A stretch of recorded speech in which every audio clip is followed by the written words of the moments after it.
morning, everyone. I am Rini Linarte.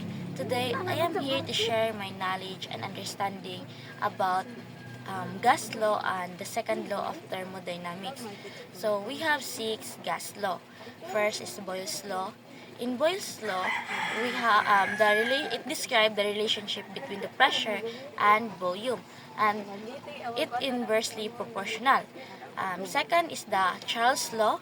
The Charles law describes the relationship of the temperature and the volume, and it is directly proportional.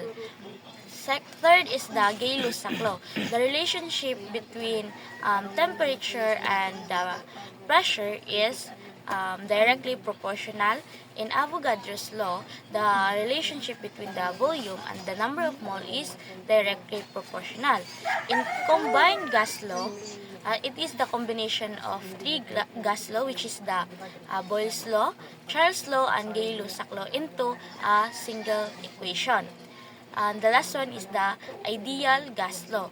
In ideal gas law, it is the pressure, volume, number of moles, the gas constant or the ideal gas constant, and the temperature are present. It is the combination of four gas law. Always remember that the standard unit of temperature in gas law is always in Kelvin. So this six gas law is describe the relationship between the pressure, volume, temperature, amount of gas, and even the number of moles. These laws are fundamental to understand the behavior of gases.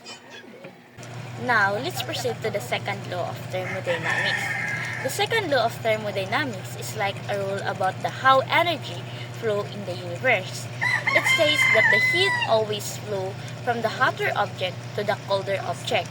For example, if you put a hot cup of coffee next to the cold glass of water, the heat from the coffee will transfer to the water until they reach the same temperature.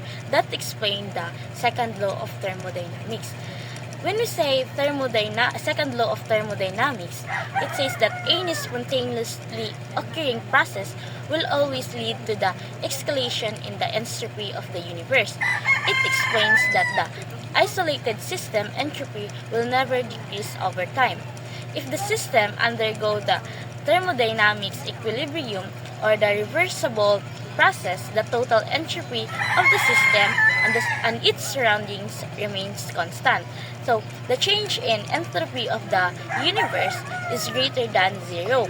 So, what is entropy? When we say entropy, entropy is the measure of the randomness of the system, or it is the measure of energy or chaos within the isolated system. So, there are few factors that cause an increase of entropy of the closed system. First, in the closed system, while the mass remains constant, there is an exchange of heat with the surroundings. This change in the heat contained creates a disturbance in the system. Thereby, it can cause an increasing of entropy of the system. The second is the internal change. Internal change may occur in the movements of the molecules of the system. This leads to disturbance, which further causes the irreversibility inside the system, resulting the increasing of its entropy. Now, let's proceed to the two statement of second law of thermodynamics. First, we have the Kelvin-Planck system. So, in the Kelvin-Planck system, it is no heat engine, can be 100% efficiency. Some heat will always be wasted, typically expelled to the lower temperature of reservoir. Next, we have the Clausius statement. Now, in the Clausius statement, it states that the heat cannot spontaneously flow from the colder object to the hotter object without the external work being done. So, it means that the heat is always transferred from the hotter object into the colder object. That's all. Thank you.